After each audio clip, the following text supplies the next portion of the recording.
vitu ambavyo kwamba ni muhimu kwa wakati wetu sasa.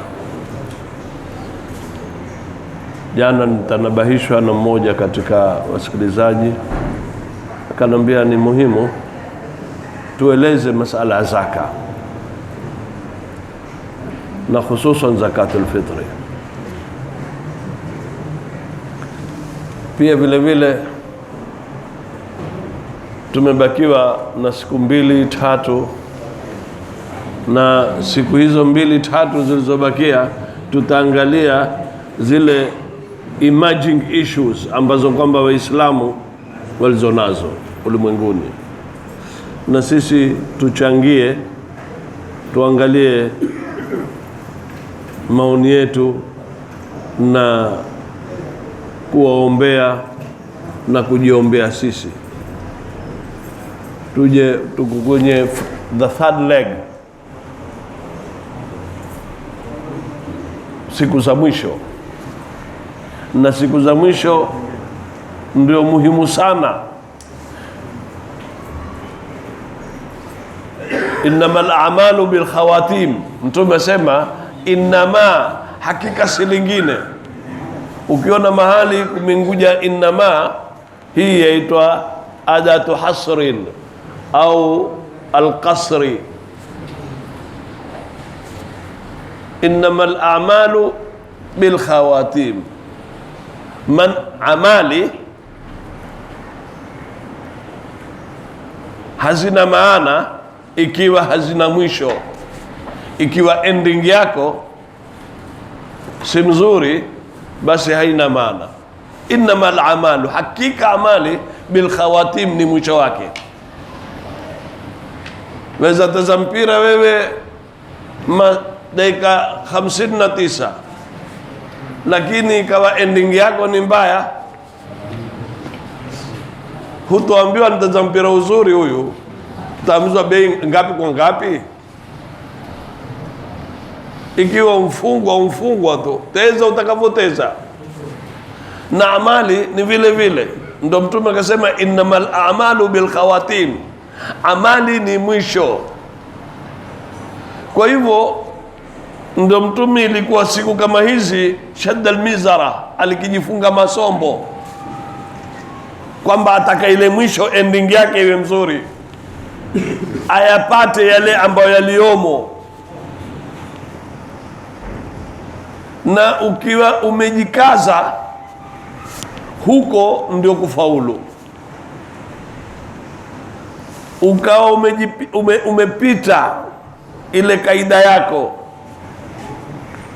ulikuwa ukilala masaa 8 walala masaa 3, na mabakio uko kwenye ibada, huwa wewe umepiga step. Ikiwa wala sana, wapunguza kule kula sana. Ilikuwa kutoa kwako ni kadhaa, lakini watoa zaidi. Sasa kila cha kufanya waengeza. Kwa hivyo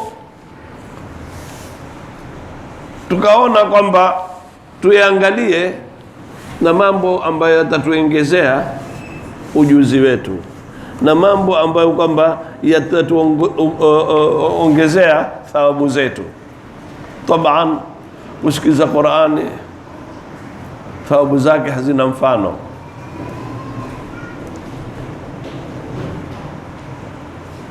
Thawabu zake hazina mfano kuisikiza ile tafsiri ya Qur'ani. Mbali kuketi msikitini, siku kama hizi ni siku kubwa sana. Mwenyezi Mungu huwa akiteremsha, na watu huona labda ni usiku tu. Ramadhani ni mtano na usiku, na itikafu ni usiku na mtana. Watu wasione kwamba itikafu ni usiku tu, kwamba ikimalizika alfajiri ufungwa mita. Haifungwi mita. Itikafu ni 24 hours. Ndio Mtume akawa yeye ameguria pale msikitini, nyumbani kwake na msikiti ni hapo kwa hapo. Atoka kwenye room yake angia msikitini, lakini hakwenda kwenye room yake, aliketi pale msikitini, pale raudha pale, aliketi pale raudha ile. Mkenda Madina mkaambiwa hapa ndio raudha, kuna kipia pale kwenye raudha, Mtume alikuwa akiketi, na kila wakati kuna kipia chake alikuwa akiketi. Sasa leo tumesema tuizungumze zaka. Zaka ni kitu kikubwa sana sana sana, mkiasi cha kwamba Mwenyezi Mungu, kwa kuwa swala ndio nguzo muhimu sana, ikawa lazima ikitajwa swala itajwe na zaka. Waqimu salata wa zakata wa atu zakata. Kila mahali imetajwa, kila mahali, kuonesha ule umuhimu wake ni kubwa sana. Kisha Qur'ani imeeleza waziwazi zile adhabu watakaopewa wale watu ambao kwamba hawazitolei zaka kwenye Qur'ani. Kisha Mwenyezi Mungu amesema khudh min amwalihim sadaqatan, tukueni, is compulsory, lazima apokonywe mtu. Khudh wa amri min amwalihim, katika mali yao, sadaqatan, zaka, tutahhirhum, ambazo kwamba zitawatahirisha. Ukitaka wewe utahirishwe na kila dhambi, utahirishe ndani na nje, batini na dhahir, basi toa. Tena watuzakihim, imekuja tutahhirhum watuzakihim, haikuja tutahhirhum peke yake, watuzakihim, na kujitakasa biha, kuonesha umuhimu wa ile zaka. Na dhahir al-amri, ile zaka wewe waona wapungua, watoa kitu katika kapitali yako, waona chapungua. Kwenye riba wewe waona riba yaongezeka, kwa sababu wapata zaidi. Dhahir waona ni hivyo, lakini Mwenyezi Mungu akwambia yamhaqu Allahu riba wa yurbi sadaqat. Ile riba yenyewe yaingia ukorofi, wapunguza, lakini wa yurbi sadaqati, wapata nyongeza kwenye zaka. Utaona namna gani zitakavyoingia kwa kutoa zile zaka, na utaona namna gani zitakavyotoka ikiwa hutoi zaka.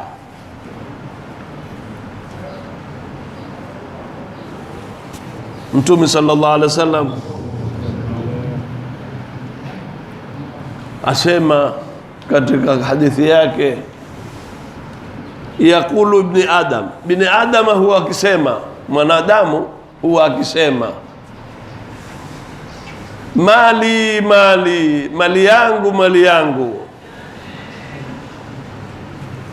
wahalaka, je wewe una mali? Wahalaka min malika illa ma akalta wa ma afnaita, mali yako ni ile unachokula na kile ulichokitumia, yale ndio mali yako. Au labista, au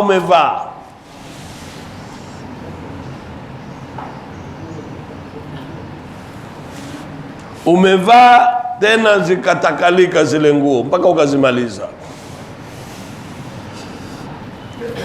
au tasaddaqta fa abqaita, au umetoa sadaka ukakibakisha, kwa sababu ukitoa sadaka wewe huwa umeweka ni treasure yako. Lakini ukiwa ni mali hivi hivi unayo tu, hukuyatolea sadaka, basi yale mali wewe ni kiasi kwa wewe uko pale ni treasure, umewashikia watu, ukiondoka utayawata yale mali.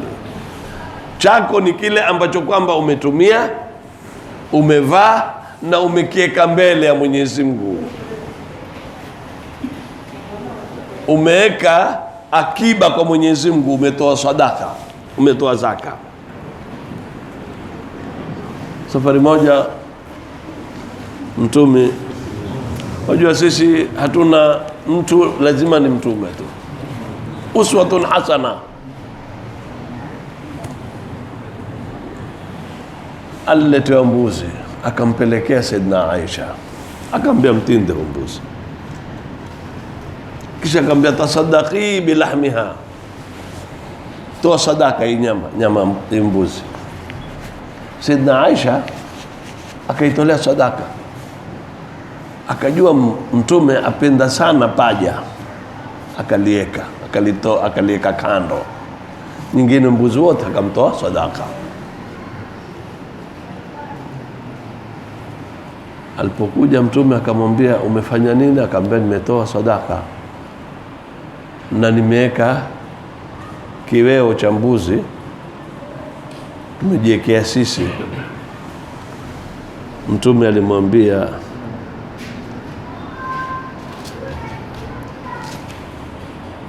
umeweka kipaja umeweka akamwambia basi wewe tasaddaqta, umetoa sadaka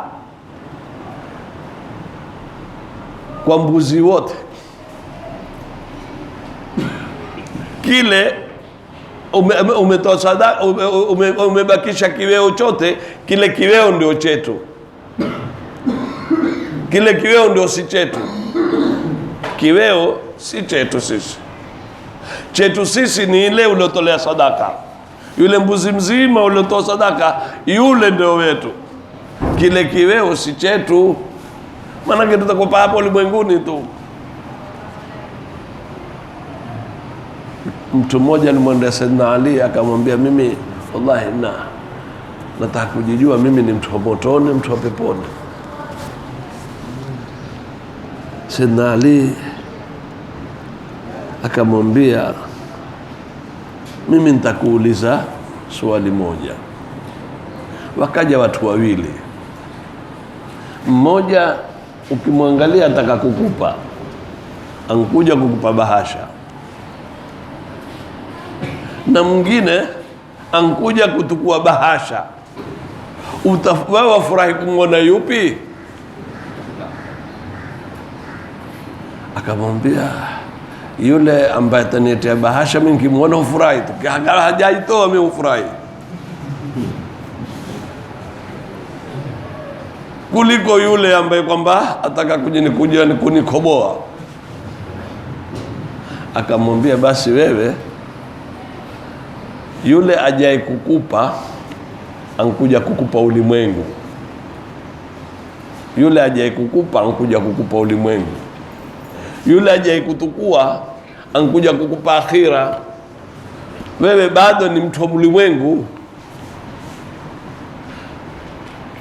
wewe bado ni mtu wa ulimwengu, kwa sababu wampenda mtu ambaye kwamba ankuja kukupa dunia, mpende mtu ambaye ankuja kukupa akhira. In ahsantum ahsantum li anfusikum, ukifanya wema huo umejifanyia wewe wema. Usione ukimpa mtu waona kwamba umfanyia yeye wema, ujifanyia wewe.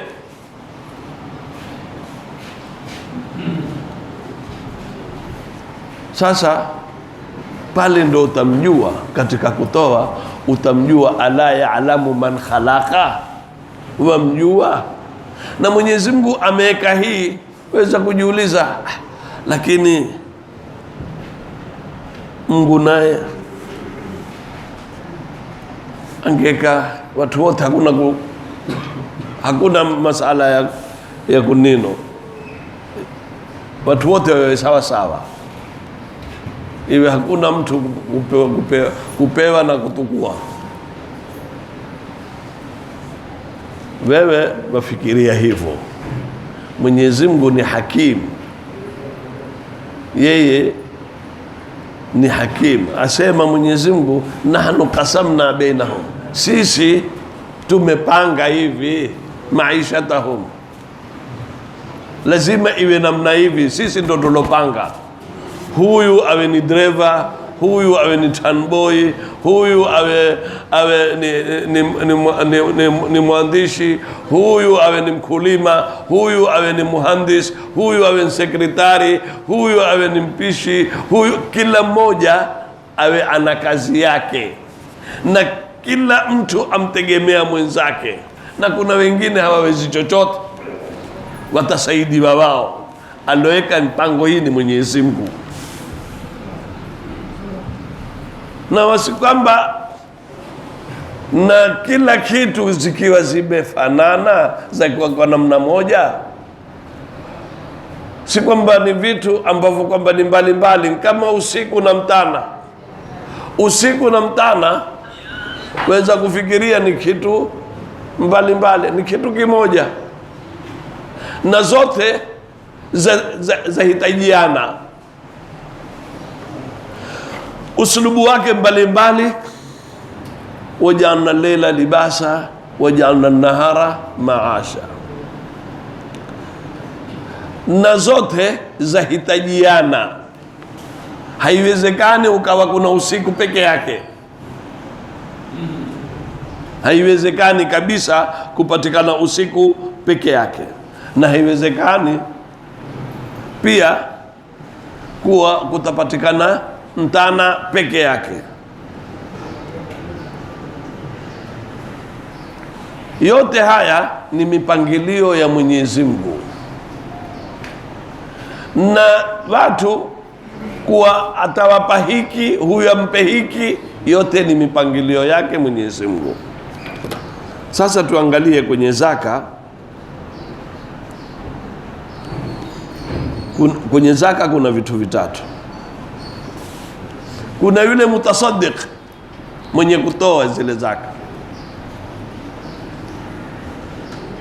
Kisha kuna na mwingine mwenye kupewa zaka.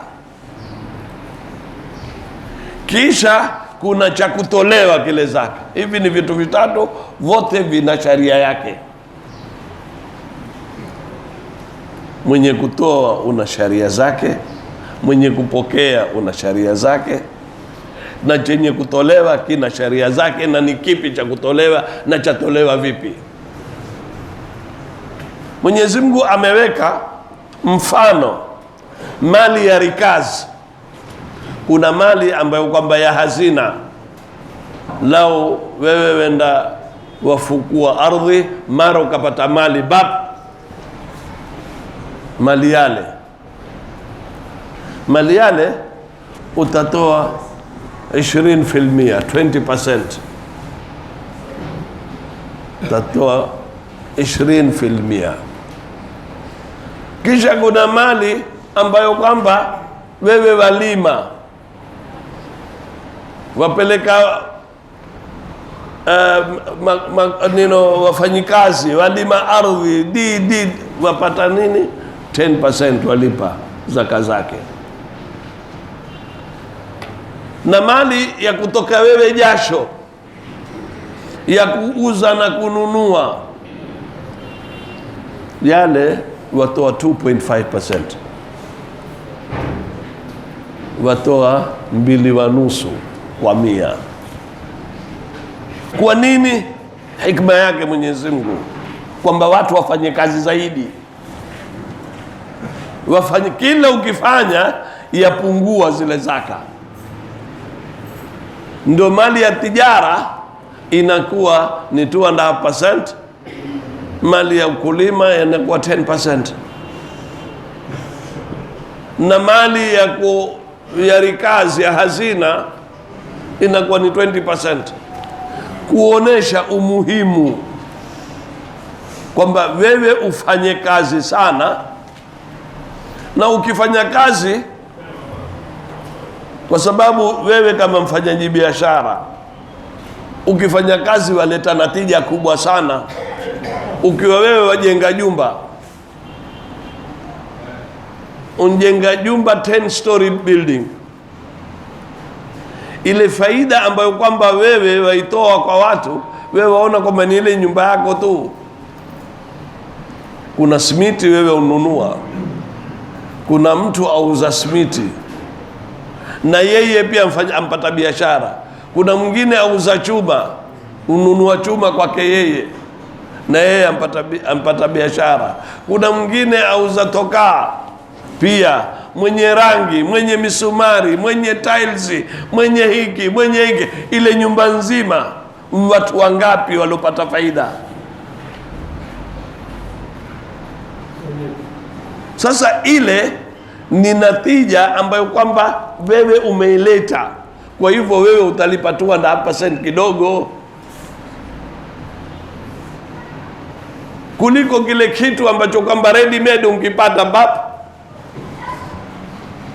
umfukua ardhi mara unaona mali tele, huku yalalia huku yamkia pale watu wa 20%. Na hii ndio Uislamu. Na katika kutoa huwa wewe umemkiridhi Mwenyezi Mungu. Kumkiridhi Mwenyezi Mungu, umemkopesha Mungu, yeye ndo alokupa yale mali. Kisha asema man dha alladhi yuqridu Allah, nani atakayemkopesha Mwenyezi Mungu qardan hasanan? Kama baba atoe pesa. Sasa yule baba pengine atoa pesa kila mwisho wa mwezi, basi mwisho wa mwezi wote utaona watoto wote wakufika pale kwa baba yao. Ikiwa baba atoa pesa kila wiki watakwenda. Ikiwa baba yule atoa pesa kila leo, watoto wote watakwenda kila leo kumkumbuka yule Mungu yule awapae ile pesa. Na Mungu akupa kila leo, wewe humtaki kumkumbuka. Mungu akupa kila leo, kila wakati. Yataka ndio, wallahu alimun hakim, Mwenyezi Mungu ni hakim, kisha ayajua. Wewe rudi kwake. Yuko bwana mmoja ilikuwa akitoka asubuhi alfajiri na mwenye mansabu wakaenda wakiswali pamoja. Huyo alikuwa mwanachuoni mkubwa, Habib Mansab. Basi akitoka na akimpitia mwenye saa 10 za alfajiri, akitoka pamoja kutoka nyumbani mpaka msikitini, wakiketi msikitini mpaka saa 12:30 wakitoka wakirudi zao.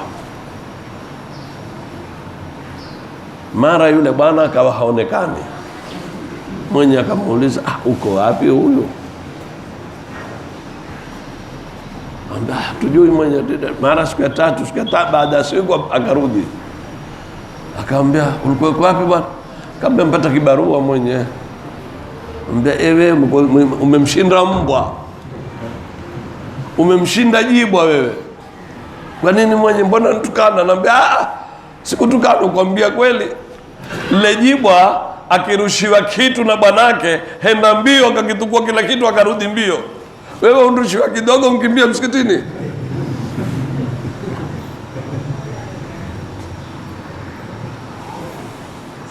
Unkompata kazi kidogo unshahepa msikitini. Nini kazi? Sasa umerudi baada huna tena kazi. Jibwa pale akirushiwa kwenda mbio kisha karudi tena kwa bwanake akamuonesha kile bwanake kile kitu nilichokipata ni hiki.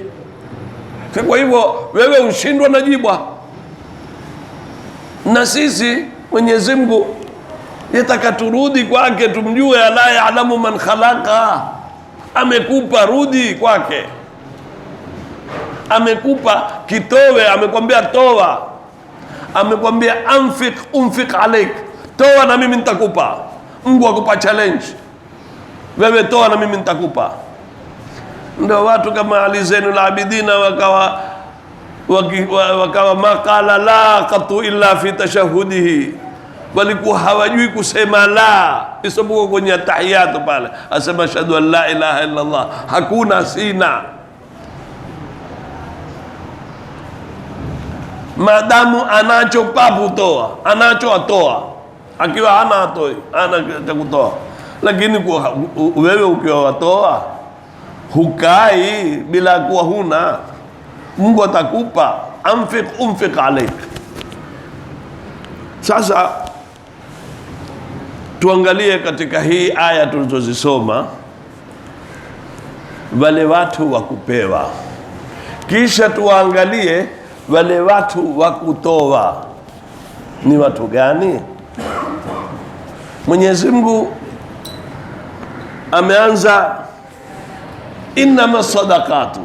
Sasa hii innama, kama nilivyotangulia kusema, ukiona innama kwenye Qur'ani mkutilia mkazo, hakuna lingine isipokuwa ni hili hapa. Innama sadaqatu lilfuqarai hawa ndio basi, ni hawa tu, hakuna wengine.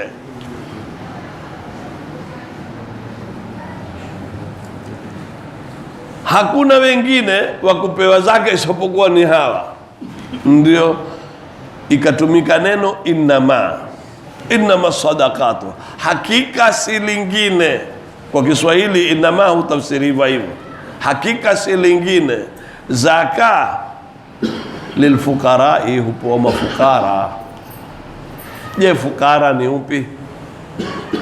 Fukara ni yule ambaye kwamba hana cha kutumia kwa siku ya leo, yule ndiye fukara. Hana chakula cha jioni, hana chakula cha kesho, yule ni fukara. Katika zaka zitukuliwazo hupewa na yeye. Sasa si yeye peke yake, innama sadaqatu lilfuqarai wal masakin. Kisha kuna watu waitwa masakin. Masakin anacho yeye, hakimtoshi tu. Hata kwenye meneno Nabii Musa alipokuwa kuna Khidri, alipambana na watu ambao kwamba walimpakia kwenye jahazi. Sasa wale watu, amma safinatu, amma ile jahazi, fakanat, ilikuwa ile jahazi limasakina, ya wale maskini, yaamaluna fil bahri, wafanya kazi kwenye ile bahari. Qur'ani imesema walikuwa ni maskini wakifanya kazi na wafanya kazi. Kwa hivyo maskini ni mtu afanya kazi, ni mtu anacho cha kutumia lakini hakimtoshi, yule ni maskini. Aweza kuwa hupata pale, hupata kwa yule, hupata hiki, lakini mzigo alionao, jukumu alionalo, wewe utaona kwamba huyu hana kitu. Yahsabu mujahilu aghnia, utamwona mpiga pasi nguo, kumbe njefle tu zile.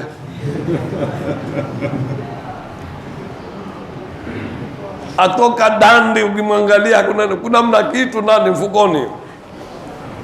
Umwona saa 6 saa 7 za mchana, umwona yuala tamu, utaona ashakula huyu. Pengine aitoandaa ikatandaa tu, ajala.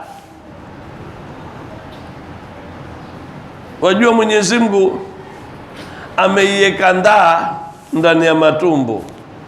Sasa wale maskini huiweka ndaa yao kwenye matumbo, lakini watu wengine huiweka hapa. Ukamuona yeye mbabaika tu namna yote, kama thalil kalbi, kama jibwa. Le jibwa huwa yeye, intahmilhu yalhath au tatrukhu yalhath. Ukilishika utaliona litoa ulimi, utalisikitikia wewe, utamwata. Kumwata baada ulimi autoa, yuko taabani tu. Ndio watu wengine wako namna hiyo, lakini maskini ametulia, hana habari. Ndio Mtume akasema, Allahumma ahyini miskinan, nihuishe mimi niwe maskini.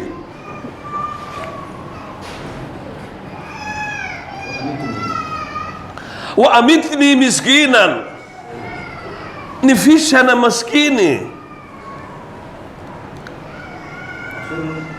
Wa ashurni fi zubratil masakin, nifufue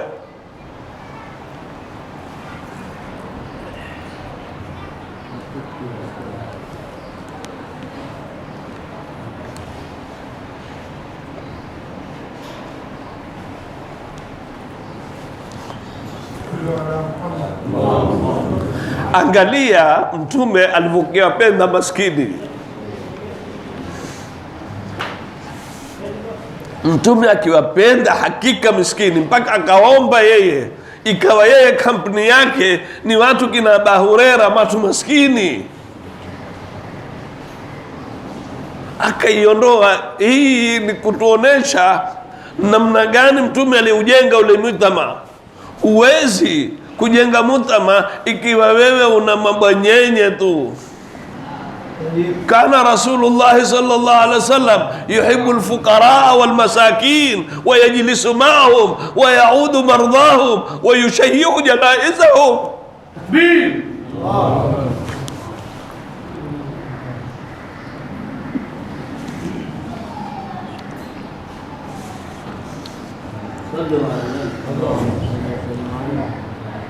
Mtume sallallahu alaihi wasallam alikuwa akikaa na njaa. Safari moja anjifunga jiwe ili asisikie ile njaa. Jabir bin Abdullah al-Ansari akamuona Mtume amfunga jiwe. Huyu prime minister wetu wakati wa Khandak, watu wamezingira. Jabir akaenda mbio nyumbani, akamwambia tengeneza chakula bwana. Tengeneza chakula, amwambia mkewe, hakuna kitu, kuna mwofa hapa na nini, watengeneza chakula kidogo. Akaja akamnong'oneza Mtume, akamwambia Rasulullah, baada ya kuswali utakwenda nyumbani tu pate kitu kidogo. Akamwambia sawa. Alipomaliza Mtume alikuja kuwaita masahaba zake. Hawezi kula peke yake. Mtume amwambia, twendeni kwa Jabir, ametuandalia chakula. Jabir akaja akamwambia Mtume, ya Rasulullah, ncha watu wawili watatu tu. Akamwambia hapana neno. Ndio mkewe akamwambia, bwana sikiliza, Mtume jana watu wengi. Akamwambia sina la kufanya, 5 ni moja, sina unga wa kutosha, nina hiki. Akamwambia sasa, akamwambia sasa utafanya nini? Tazirika sasa. Akaja akarudi tena akamwambia Mtume, hali kama nilokuambia Mtume. Akamwambia hakuna neno, ateka tu Mtume. Umma jeshi watu 1000 ufuata, chakula cha watu watatu. Akamwambia kifika pale, akamwambia lete neno. Kaletwa kile chungu, kaletwa ni mikate imekatwa pale. Akawalisha yeye, akawahutoa yeye chakula kwenye kile chungu akiwapa. Basi walikula watu 1400. Usiulize chakula kile kilitoka wapi. Alipewa miujiza. Hata kina Banu Israeli hakupewa. Wale kina Banu Israeli walipewa manna na salwa, wakakiona hivi chakula cha kutosha watu wote. Huyu chakula ni kidogo kikatosha watu wote. Mtume ilikuwa yeye katika kutoa hakuna mfano. Safwan bin Umayya, huyu katika watu waliosilimu, walikuwa hawajasilimu, wamesilimu mwisho. Mtume alikuja akampa mbuzi 100, alishikwa na wazimu. apiga kelele, jamani, ndoni kwa Muhammad, huyu yuatoa, hataogopi chochote katika kutoa kwake. Manake akitoa hutoa kwa kila namna, karihil mursala, kama upepo wa kusi. Ule upepo wa kusi Waswahili kwambia huvuma sana, ndio Mtume katika kutoa. Ili kuwa kutoa kwake hakuna mfano. Sasa maskini hupewa zaka, kisha walamilina, na wale wenye kukusanya zile zaka hupewa zaka. Uislamu wataka system, Uislamu wataka uwazi, wataka transparency. Hakuna mtu kuwa atafanya kazi bila ya kulipwa, lazima alipwe. Utamfanya ende akantafute ndiye nyingine. Wewe watakuweka imamu, hujakulipa. Yule ana watoto, ana mke, atakula vipi? Atafanya vipi? Atautumia ule msikiti katika kuendesha maisha yake. Mlipe kweli, ataifanya kazi kikweli kweli. Ndo Mwenyezi Mungu asema walamilina, na amilina pia walipwe. Katika zile pesa za zaka zote zikitukuliwa huwekwa portion, wakalipwa wenye kutumikia ile zaka, wenye kukusanya zile zaka. Hakuna kufanya kazi bure. Ile bure inakuwa expensive, inaleta corruption. Kwamba mstaki mshahara, mrongo. Hataki mshahara, lakini ataitumia ile kazi. Atakutumia wewe, pengine akutumie wewe iwe ndio sababu ya tumbo lako. Wewe hujaona watu watakupiga picha na president, akwambia bwana mimi nitakuja tu State House, hakuna neno bwana mimi nitakuja tu. Bishindwa na lazima. Yeye lengo lake nini? Apige picha na president tu, kisha ijua namna ya kuifanya ile kazi, atatumia ile picha ya president. Male matapeli huwa namna hiyo. Musialau utapeli kwenye dini. Wapeni watu, walipeni watu, ndio walamilina alaiha, wakawa na wao upewa zaka. Walmuallafati qulubuhum, na wale ambao kwamba wameingia kwenye dini. Muallafa ni wale watu wageni wameingia kwenye dini, kule wamedizat, wamekimbia, wamekatwa na watu wao, hawana mahali pa kwenda. Waonesheni kwamba nyinyi ni watu wamoja, Waislamu, muwape. Na hii itaujenga ule Uislamu. Kuna watu wataingia, wataona hapa utaangaliwa. Sasa mwate waje hivyo, mwate waje hivyo. Wakija watajiona automatic na wao wameingia. Unajua kama mtu kuangalia mpira tu, acha sina timu, lakini ukiangalia mara moja mbili, mara ushaingia kwenye timu. Na kwenye Uislamu vile vile, wavuteni tu watu. Wataka kula ndio. Safari moja Jibrili amwambia, Mwenyezi Mungu amwambia Jibrili, umewakuta vipi waja wangu? Akamwambia, ya Rabbi, nimewakuta wasema waomba nasaluka aljanna, wataka pepo. Waijua hiyo pepo? Akamwambia, la, sijui. Hawaijui. Na lau kama wakijua wangaliomba sana. Wanaudhu bika minan nari, wajilinda na moto. Waujua huo moto hao waja wangu? Akamwambia, hawaujui. Na lau kama waujua, uona kwa saa zote ni wanaudhu bika minan nari, wangezidi kuogopa.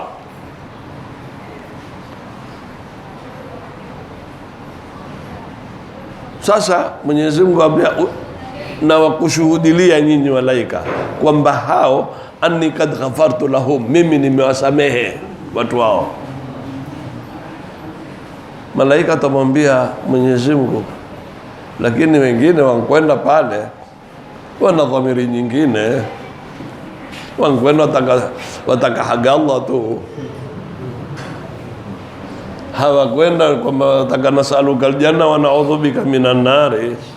Kuna mtu amlenga, kuna hivi, kuna hivi, kuna hivi. Mwenyezi Mungu awaambia hao ni watu, hiko ni kipote, la yashqa jalisuhum, hakai muovu, wote wataingia.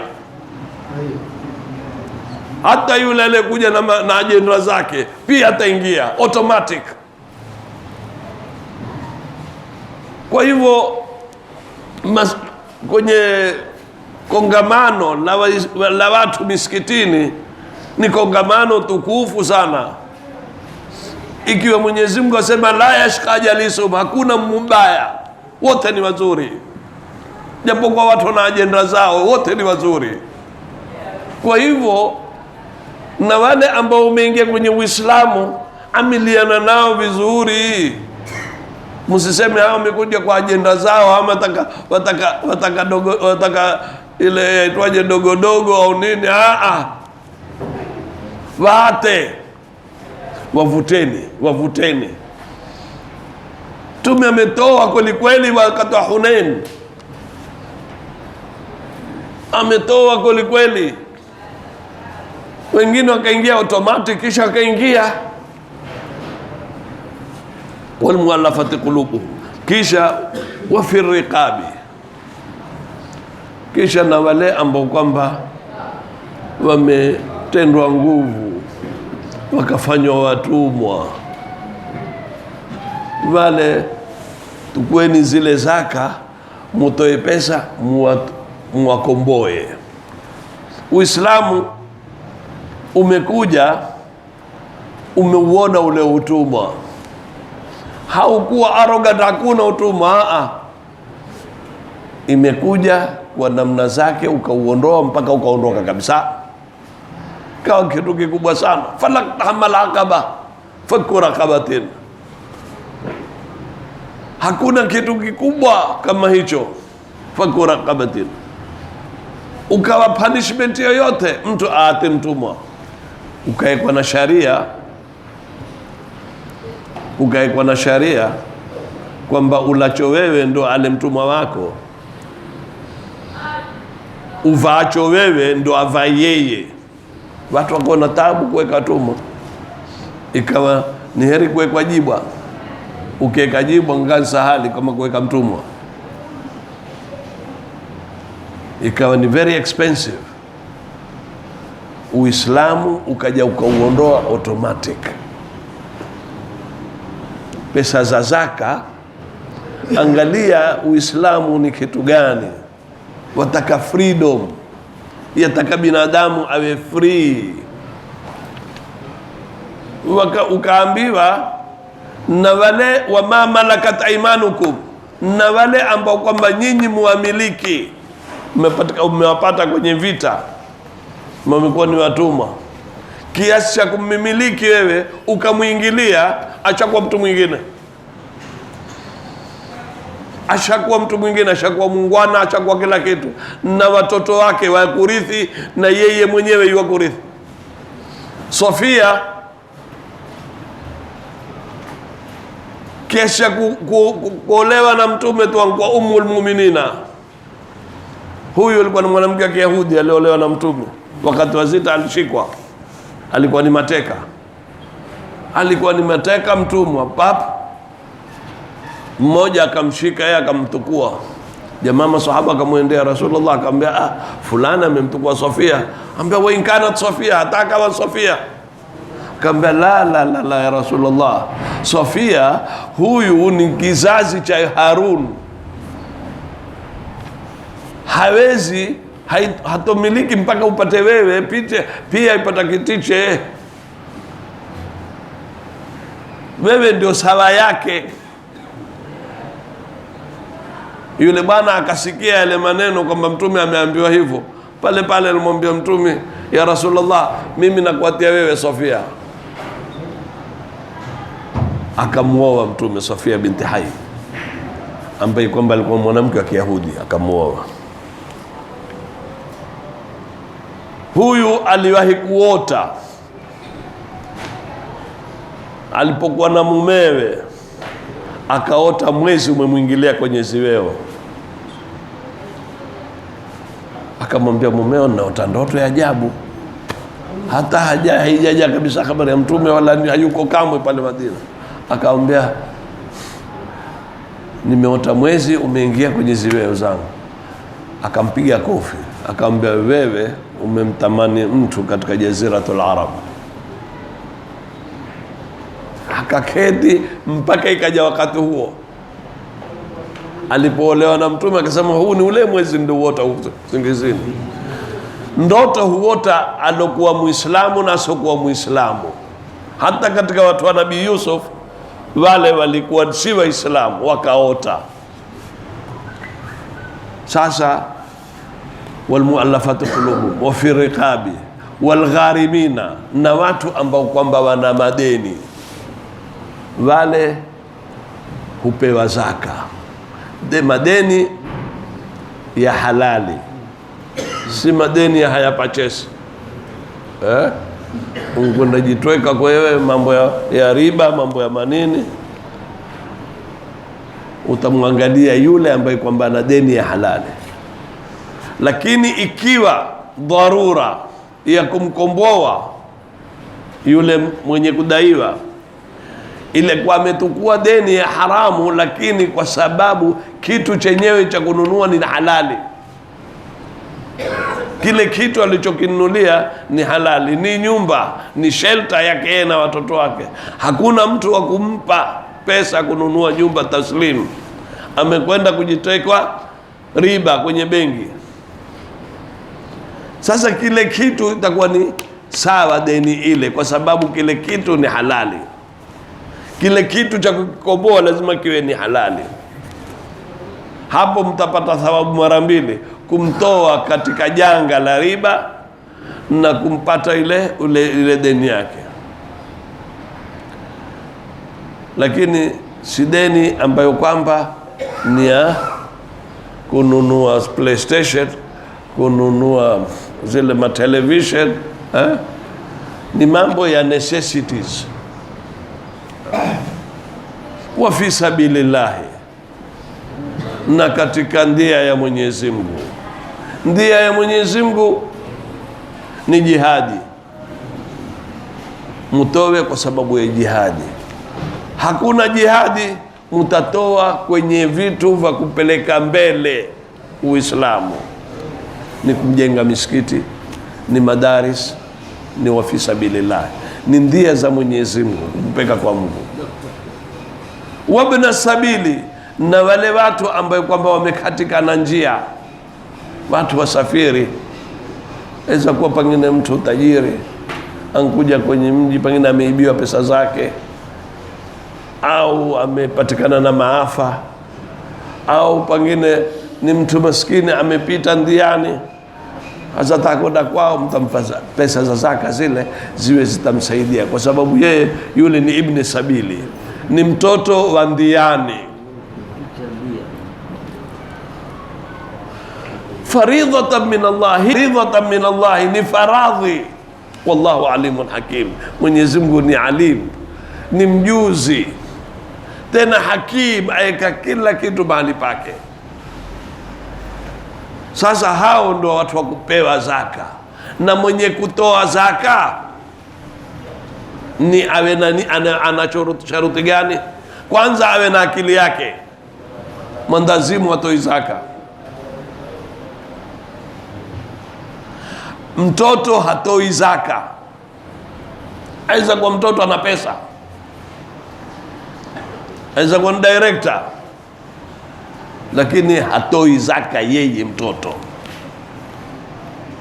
Ile pesa zake hazitolewi zaka, kwa sababu hajafika ubaneno. Na mwandazimu pia vile vile hukumu ni ghairu mukallaf. Na mali ya kutolewa zaka lazima yafike niswabu, yafike kiwango cha kutolewa zile zaka. Yale mali, si kwamba mali hutolewa zaka tu, mpaka yafike kile kiwango chake. Na tutazungumza juu ya viwango, very delicate situation.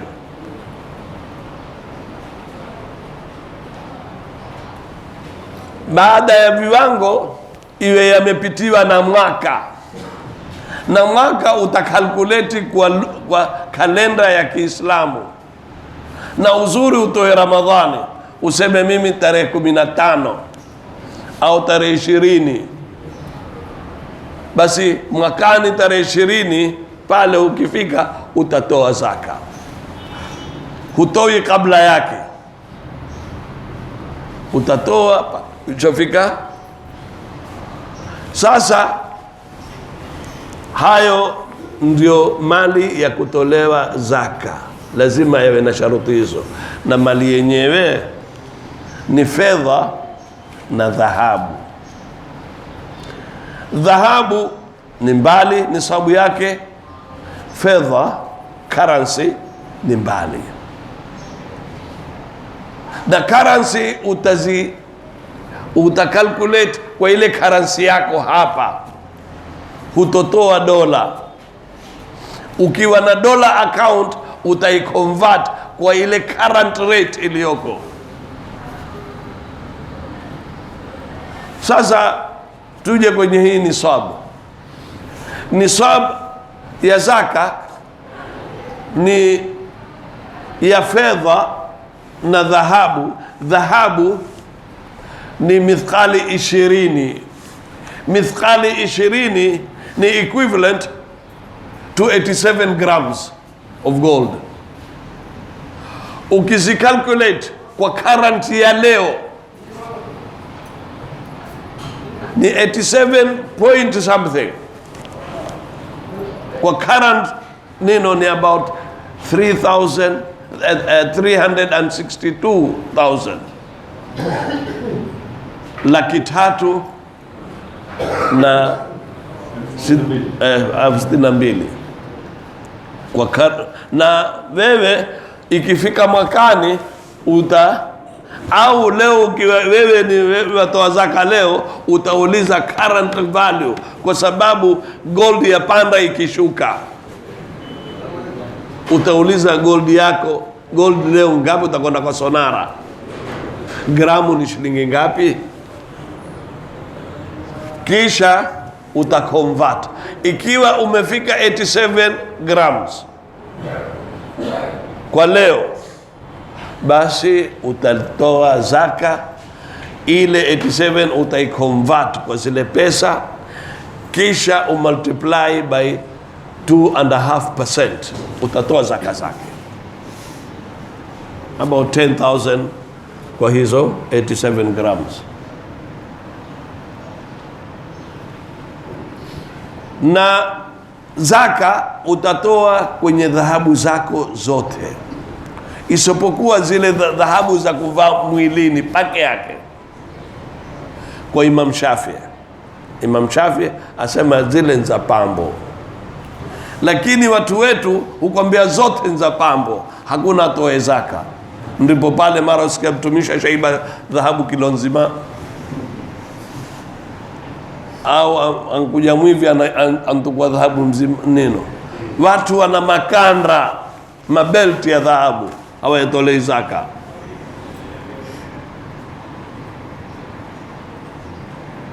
Hatutoi zaka za dhahabu, ni wachache sana watoayo. Na ukiwa na more than 87 grams ni lazima utolee zaka. Kisha fedha, currency zinatolewa, zinakuwa na attached na fedha. Fedha rate yake iko chini, nisabu yake ni about 33,000 Kenya shilling. Wewe ukiwa na 33,000 utatoa zaka. 33,000 multiply by 2.5%, utatoa zaka yake. Na ikiwa siku ile wewe ya kutoa zaka ndo utaangalia ile akaunti yako, weza kuwa pengine wewe una petrol station. Sasa ni mali ya biashara. Mali ya biashara utakalkulate siku ile, ikiwa ni tarehe 15 Ramadhani ndo siku ya kutoa zaka, pale utahesabu, utaangalia petroli yote ulionayo ni how many liters iliyoko, utaangalia oili ulizonazo, utaangalia kila kitu, unapiga hesabu siku ile ya kuwa wewe utowe zaka. Waweza kuwa pengine kama wauza magari, wewe una magari 100, mara pap kabla tarehe 1 Ramadhani umpiga 50 uyauza. Ikifika tarehe 15 wewe una magari 20, yale 20 ndio utahesabu. Usifanye ni kibil mathali ili ukatoa yale mali ili upate kutoa kidogo. Iwe ni kweli, na Mwenyezi Mungu alimun hakim. Mwenyezi Mungu asema katika aya hii, yeye ni alim, ajua, hadanganyiki. Utandanganya mimi lakini utomdanganya Mungu. Sasa pale ambapo kwamba wewe utakaotoa una akaunti yako, wewe watumia, ukiongezeka, ukifanya nini, huna biashara yoyote, pengine wafanya kazi ni freelance, wafanya kazi zaingia, mara leo zaingia 10,000, mara wapo watoa 20,000, mara hivi, mara ikifika tarehe 15 Ramadhani, pale utaangalia wewe una pesa ngapi, bila ya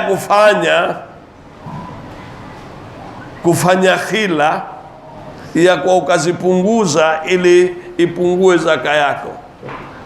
Iwe ni natural thing, yenda vile Mwenyezi Mungu aliopanga, utatoa 2.5%. Vitu vako mwenyewe utolei zaka. Vitu vako mwenyewe utolei zaka. Gari yako, una gari 1, 2, utoi zaka, ni yako mwenyewe ya kutumia. Vitu vako vya nyumbani utolei zaka.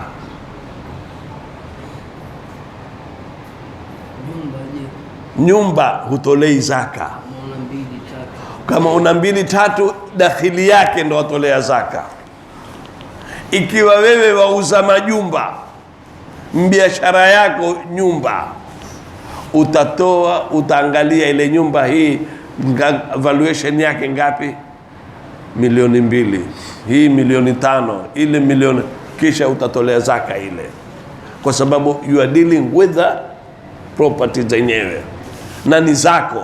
Lazima iwe ni milk tam, usiwe ni broker, isiwe watu wakuletea majumba wewe hali namna hiyo, utatolea zile pesa ulizonazo wewe, makamisheni yako upatayo.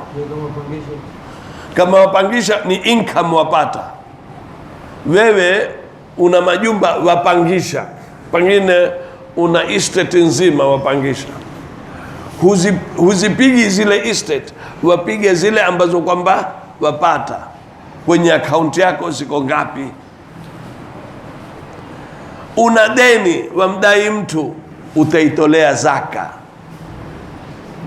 Hapa kuna sharuti, mpaka ile deni una hakika utaipata. Maanake kuna watu wengine ukiwadai is as good as kwamba una senti huwa ukweheri, lakini wajua kwamba wewe utazipata senti zako. Ikiwa wajua utazipata senti zako, utazitolea zaka, kwa sababu ni zako zile.